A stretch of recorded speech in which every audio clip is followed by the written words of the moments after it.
Welcome to the Clinical Update podcast, the podcast that brings you thought-provoking clinical education from MIMS Learning that you can fit into your busy life. I'm Rhiannon Ashman, Deputy Editor of MIMS Learning, and I've got my colleagues in the studio with me today. Hi, I'm Sangeeta Krishnan. And I'm Dawn Liz Powell. We all know that the skin is the largest organ of the human body, but how does what's going on the inside show up on the outside? Today, we're discussing dermatological presentations that can indicate an underlying systemic issue. Now, often the differentials are wide when you're looking at a possible skin manifestation of a systemic condition, and to be honest, almost all skin conditions can have some association with underlying processes. But in this episode, we're going to focus our minds on some specific presentations and what might be causing them. And while you're listening, don't forget that you can claim CPD credits for this podcast, so be sure to go to mimslearning.co.uk to download your certificate and find links to the useful resources and further reading.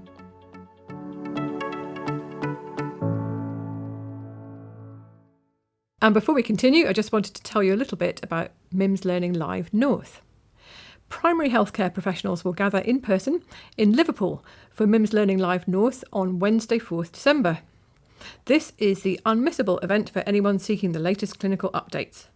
We'll bring together the brightest minds in primary care, ready to share their knowledge and provide actionable takeaways that can transform your practice. Our live presentations, interactive Q&A sessions and networking opportunities will keep you one step ahead in your field. Whether you're looking to enhance your skills, connect with peers, or gain new perspectives on key clinical topics, MIMS Learning Live North is the place to be. By attending our event, you can unlock 6 CPD hours of learning and you'll receive your certificate of attendance within days of the event. Head to mimslearninglive.com/north to register for free. We'll see you there.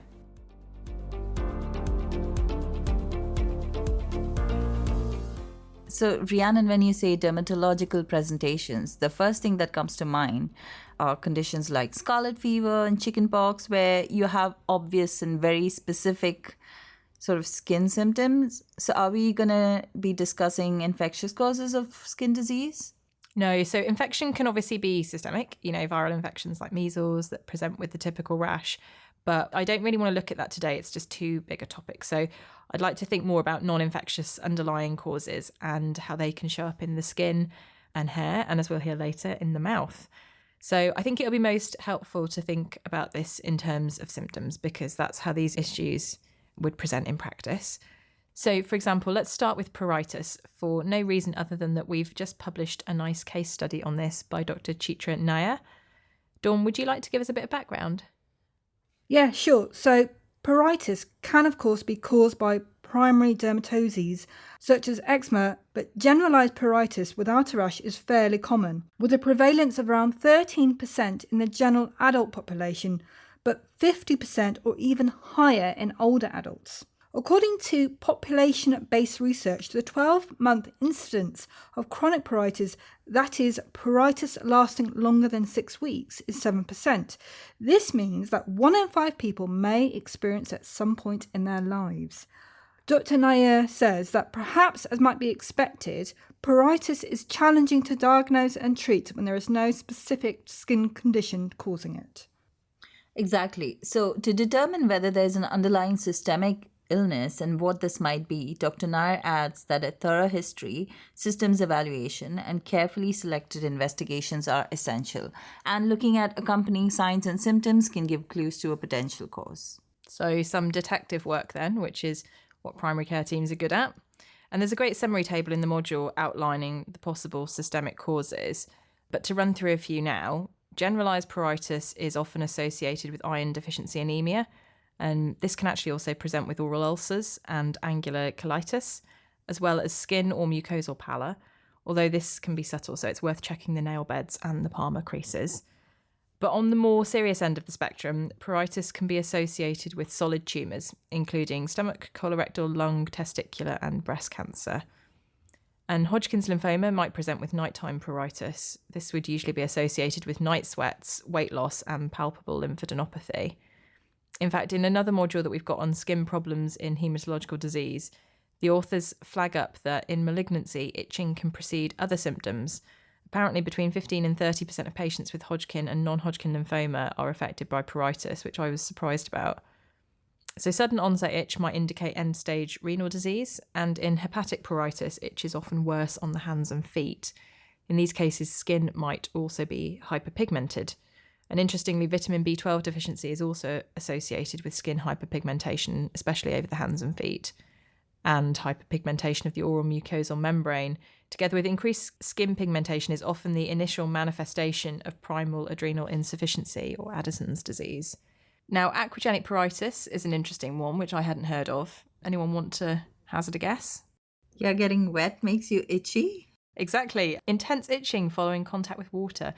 And this is often described by people with polycythemia or polycythemia vera, which is another blood cancer, albeit quite a rare one.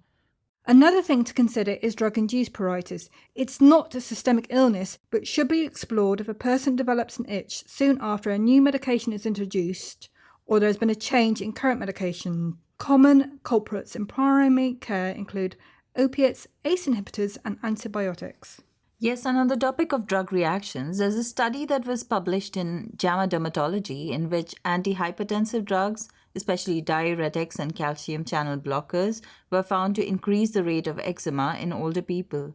Our dermatology advisor, Dr. Suchitra Chintapalli, also discussed it in her June research briefing this year. And she said that older adults can have a late onset of eczema, and in those cases, medications need to be considered as a potential cause.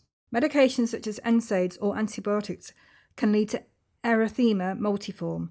This can present as a rash that starts as red spots, which grow into patchy lesions that can have a target cell or bullseye type centre and have a darker outer ring. The lesions can be several centimetres wide and be slightly itchy or uncomfortable. The patient may also have general malaise, fever, some sensitivity to light, skin sores, and joint aches. What other systemic causes might there be for a presentation of erythema, Dawn? We have a red flags module on erythema, and that lists several different causes, including liver disease, connective tissue disorder such as lupus, which causes a butterfly-shaped rash, and cardiovascular conditions which cause malar flush.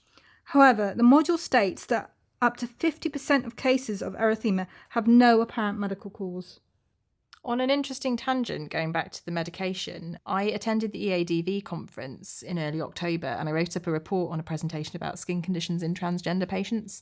And the speaker, Dr. Eilert Rishpon, mentioned that trans women taking estrogen therapy might develop melasma or dry skin, but that the most common conditions that she sees are acne and patterned hair loss in trans men, which is linked to testosterone therapy. So that's something to remember if you are faced with these conditions in a trans person. You mentioned hair loss just then, Rhiannon. I know we did a whole podcast episode on this not long ago, but this can be related to hormonal factors, as you've said. Aside from the exogenous hormones, pregnancy, menopause, polycystic ovaries, and thyroid problems can be responsible. Again, medications can also be a cause, as skin conditions such as diabetes and autoimmune disorders like hyperthyroidism. On the other hand, you've got hirsutism, which is excess hair growth and can be linked to ovarian or adrenal tumors, Cushing's syndrome, or in rare cases, thyroid disease. As I said, we've got a good podcast episode that covers hair loss in greater detail. Can I pick up on diabetes, actually? This is an interesting one because it's closely linked to skin and oral problems. You've obviously got issues like diabetic foot ulcers. Dawn, haven't we got a module on diabetes-related foot complications? Yes, the module was written by diabetes specialist podiatrist Fatima Kasim, and she notes that about 10% of people with diabetes may develop a foot ulcer at some point. I mean, diabetic foot ulcers are bad news. According to Fatima, they are the main cause of amputations in people with diabetes. In fact, about 80% of amputations in people with diabetes are preceded by an ulcer.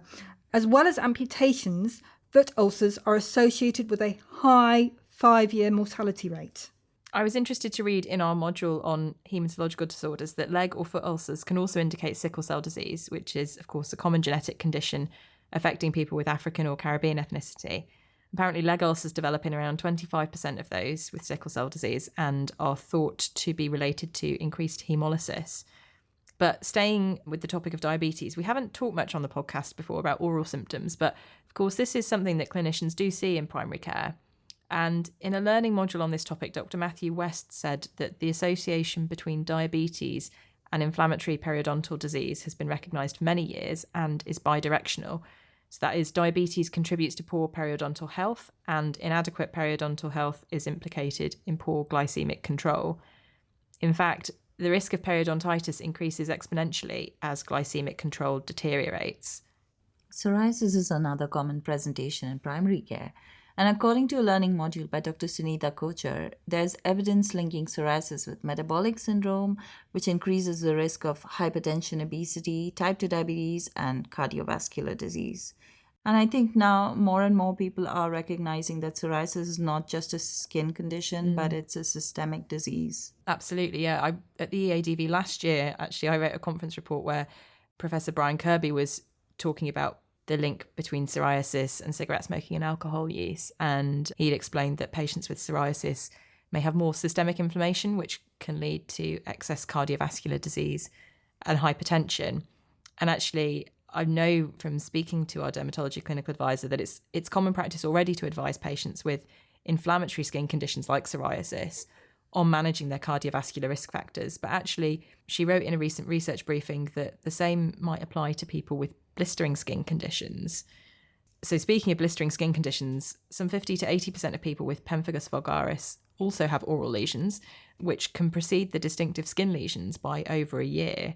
So apparently the soft palate, buccal mucosa and lips are predominantly affected. So that's something to bear in mind because it might help with early recognition and appropriate referral. So are oral lesions common in people with autoimmune conditions? Yeah, oral lesions can be the first clinical sign, actually, of Crohn's disease, and they may even precede gastrointestinal symptoms, especially in children.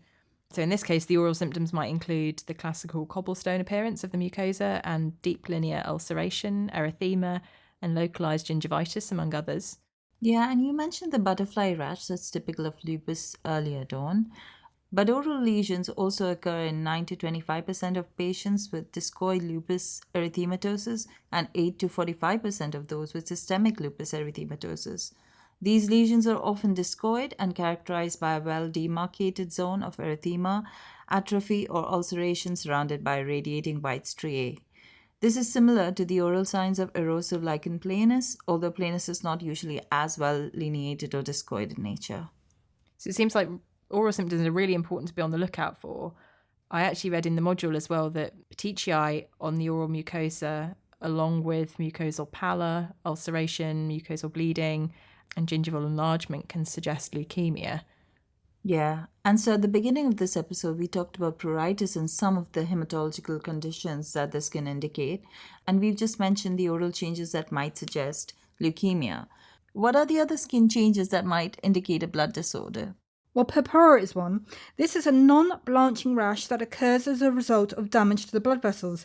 It can appear red, reddish-blue or purple on people with lighter skin tones and brown or black on people with darker skin tones. As well as hematological conditions such as leukemia, purpura can indicate infection, but we're not covering that right now, vascularitis and congenital conditions.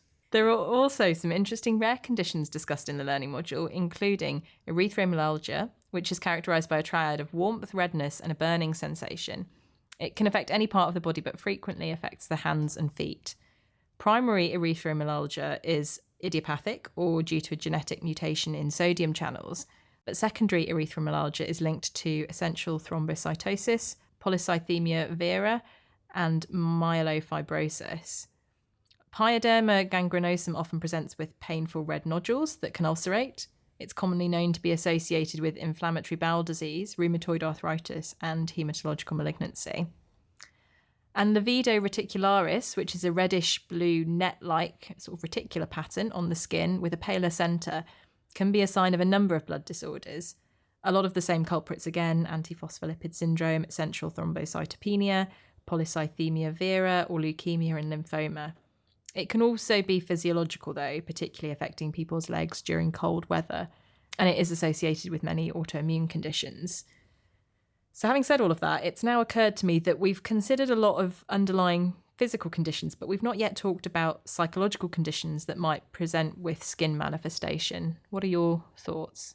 The module on oral symptoms does mention that bulimia can present with dental erosion or mouth ulcers as a result of soft tissue trauma from self-induced vomiting.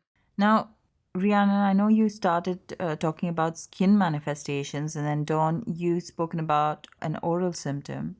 Let's talk about hair. Hair loss can be related to an emotional shock. It might also be a sign of trichotillomania, which is habitual tugging, pulling, and plucking of the hair. And it can be an expression of psychological distress. Yeah, they're both important ones to bear in mind. We've also actually got a good series of case studies on MIMS learning that covers psychodermatological problems. So one of those is a case of acne excoriae, which is a form of skin picking disorder that occurs when people with acne pick their skin, worsening their blemishes, and it gets into a vicious cycle. So this is driven by a compulsion and psychological factors independent of the actual severity of the acne. And another case study we've got is on delusional infestation, in which a woman had an itchy rash and believed that she was infested with scabies. And the authors of this module said that patients with delusional infestation often present with abnormal sensations on their skin, like tingling, stinging, biting, crawling. And this can be associated with anxiety and psychological distress. So there's just a few of the sort of psychological conditions that might manifest with dermatological presentations.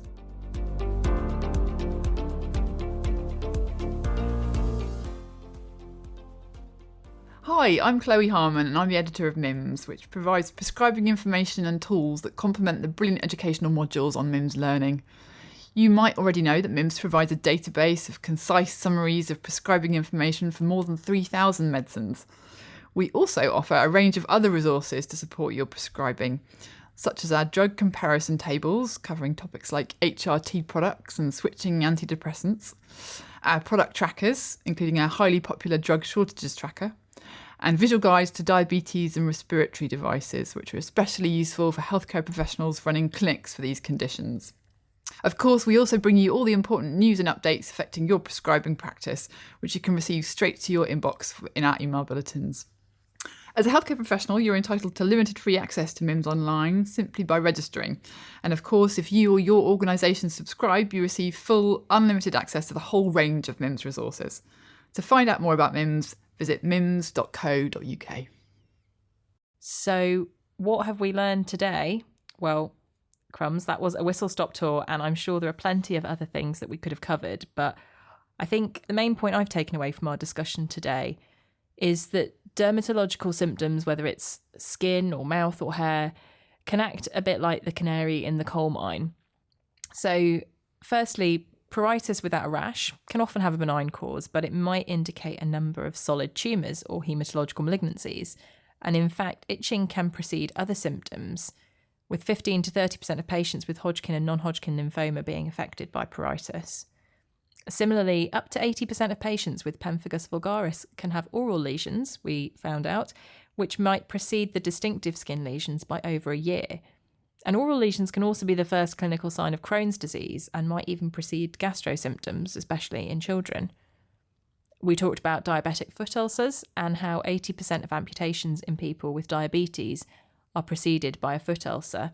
So what I'm really taking away there is that the dermatological signs and symptoms can sometimes be the first presentation of much more serious underlying conditions, really worth looking out for. And finally, although we nearly overlooked this ourselves, I think it is important when thinking about underlying causes of dermatological presentations not to forget the possibility of a psychological cause as well as a physical one. So thank you so much for listening. Do tune in again next week. We've been the MIMS Learning editorial team, and this episode was produced by Till Owen.